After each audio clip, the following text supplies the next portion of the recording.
मित्रांनो, तुम्हाला माहीत आहे का? पुण्यापासून फक्त 70 किलोमीटर अंतरावर मोरगाव अष्टविनायकजवळ असे एक मंदिर आहे, जिथे एक भली मोठी वराहमूर्ती उभी आहे. हा आहे विष्णूचा यज्ञवाराह अवतार. या एका मोठ्या मूर्तीवर तब्बल 142 लहान लहान विष्णुमूर्ती कोरलेल्या आहेत. कल्पना करा, एका मूर्तीवर शेकडो छोट्या छोट्या विष्णू मूर्ती. चेहरा थोडा खराब झाला असला तरी हातात शंख, चक्र, गदा आणि पद्म हे सगळं इतकं बारकाईने कोरले की पाहताना खरंच आश्चर्य वाटतं. अशा प्रकारची मूर्ती महाराष्ट्रात फार कमी ठिकाणी असेल. चला तर मग पुण्याच्या इतक्या जवळ असलेल्या अशाच एका अद्भुत आणि पुरातन मंदिराला भेट देऊया. नमस्कार मित्रांनो, स्वागत आहे तुमचं बियॉन्ड नोन या आपल्या चॅनलवर. आज आपण पुण्याच्या जवळच्याच एका 1000 वर्ष जुन्या चालुक्य हेमाडपंथी शैलीचे लोणी भापकर या गावातील श्री मल्लिकार्जुन मंदिर बघायला आलो आहे. करा नदीच्या शांत किनाऱ्यावर वसलेले हे मंदिर मूळ विष्णूचे होते. नंतर शिव मल्लिकार्जुनाला समर्पित झाले. हे खरोखर बियॉन्ड नोन आहे. या व्हिडिओत आपण पाहणार आहोत त्याची अनोखी हेमाडपंथी वास्तुकला, अप्रतिम कोरीव शिल्पे आणि तिथलं मन शांत करणारं वातावरण. जर तुम्हाला महाराष्ट्रातील असे छुपे वारसा स्थळं शोधायला आवडतात तर हा व्हिडिओ शेवटपर्यंत नक्की बघा. चला मग सुरुवात करूया. सर्वप्रथम या मंदिराची वास्तुकला नीट समजून घेऊया. हे मंदिर 13व्या शतकाच्या उत्तरार्धात यादव काळात बांधलं गेलं असावं. सगळ्यात खास गोष्ट म्हणजे त्याचं बांधकाम. हे पूर्ण हेमाडपंथी पद्धतीने तयार केलेलं आहे. म्हणजे काय, कोणताही मोर्टार, सिमेंट किंवा चुना न वापरता फक्त दगडांना एकमेकात टेनॉन आणि मोटाईत जोडणी करून बांधलं आहे. एकदा बांधलं की ते शेकडो वर्ष टिकतं आणि हे पाहताना खरंच आश्चर्य वाटतं. आता या कळसाकडे बघा. हे भूमीज नागर शैलीतलं कळस आहे. मध्यभागी एक मुख्य मोठं शिखर आणि त्याच्याभोवती व्यवस्थित लहान लहान शिखरं रचलेली आहेत. अगदी रतनवाडीच्या अमृतेश्वर मंदिरासारखं सुंदर आणि सुरेख दिसतं. जेव्हा तुम्ही खाली उभे राहून वर पाहता तेव्हा हे सगळं शिखर आकाशात उठलेलं दिसतं आणि मन भरून जातं. हे पाहिल्यावर खरंच वाटतं की आपल्या पूर्वजांनी किती हुशारीने आणि कलात्मकतेने हे सर्व घडवलं आहे.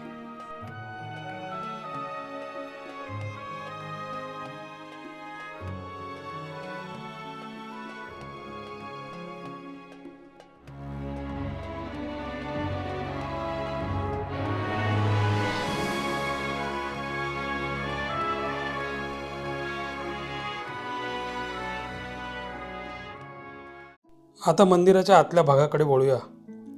मंदिराच्या खांब, बीम आणि दाराच्या चौकटीकडे सगळीकडे भगवान विष्णूशी संबंधित अप्रतिम शिल्पे कोरलेली आहेत. रामायणातली दृश्य तर एका एका खांबावर जिवंत झाली आहेत. मारीचवध, रावण जटायू युद्ध, प्रत्येक पॅनल इतका बारकाईने कोरले की पाहताना आपण स्वतः रामायणात हरवल्यासारखं वाटतं. कृष्ण बाजरी वाजवताना, गोपींसोबत खेळताना, कंसाचा वध करताना हे सगळं दगडात इतकं सुंदर उमटले की डोळे भरून येतात. याशिवाय नर्तक नर्तिकांची शिल्पे, वादकांचे दृश्य, हत्ती शिकारी आणि इतर अनेक गोष्टी.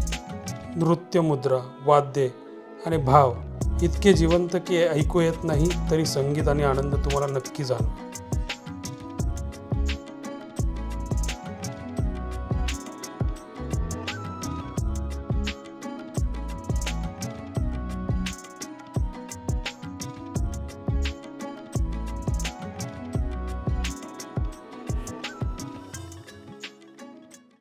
गर्भगृहात आपल्याला 2 शिवलिंग दिसतात. एक मुख्य शिवलिंग म्हणजे श्री मल्लिकार्जुन, शिव आणि पार्वती यांचे सुंदर प्रतीक.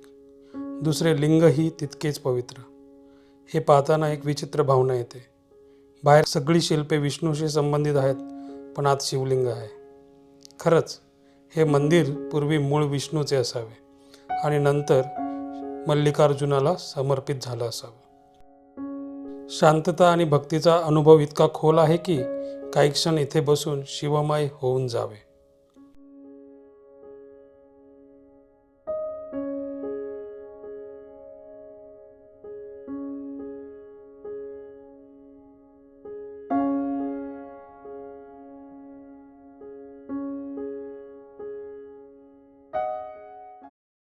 मित्रांनो, आता या मंदिराशेजारील सर्वात मोहक आणि बोलकी गोष्ट ही अप्रतिम पुष्करिणी.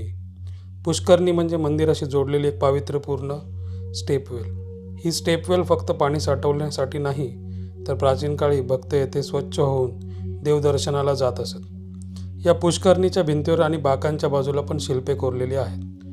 नृत्य करणाऱ्या अप्सरा आणि नर्तक नर्तिका, वीणा वाजवणारे, गायन करणारे कलाकार, हे सगळं प्रेम, आनंद आणि सौंदर्याचं प्रतीक वाटतं. काही ठिकाणी स्त्री जन्म देण्याचे शिल्प आहे. जीवनाच्या सुरुवातीचे हे स्पष्ट आणि भावनिक दर्शन.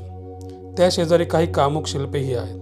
ही शिल्पे फक्त सौंदर्य दाखवत नाहीत, तर सांगतात की जीवन हे शरीर, मन आणि आत्मा यांचा समतोल आहे. काम, अर्थ, धर्म, मोक्ष हे चारही पुरुषार्थ येथे एकत्रित दिसतात. पुष्करणीत उतरताना वाटतं, महाराष्ट्रात अजून किती असे बोलके खजाने दडले आहेत. आपण फक्त शोधायला पाहिजे आणि ते जपायला पाहिजे. आणि एक गोष्ट, या पाण्यात कासव फिरताना दिसतात. ही पुष्करणी सुमारे 15 फूट खोल आहे, म्हणून पायऱ्या उतरताना किंवा पाण्याजवळ जाताना खूप काळजी घ्या. स्टेपवेल लगतच एक पुरातन दत्त मंदिरही आहे. तिथेही शांत वातावरण आणि भक्तीचा अनुभव घेता येतो.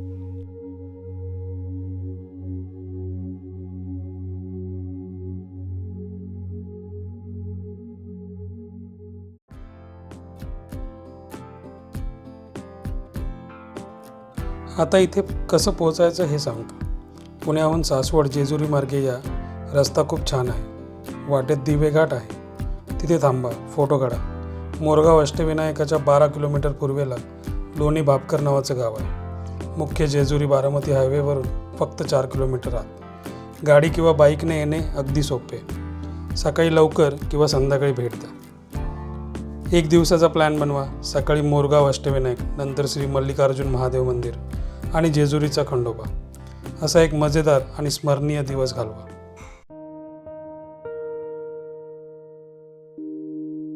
अशा शांत, सुंदर आणि इतिहासाने भरलेल्या ठिकाणी येऊन वाटतं, आपल्या या वारशाकडे अधिक लक्ष द्यायला हवं.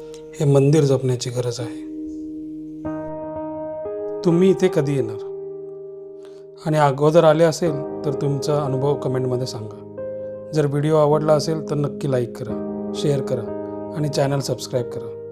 पुढच्या व्हिडिओत आणखी एका बियॉन्ड नोन ठिकाणी भेटू.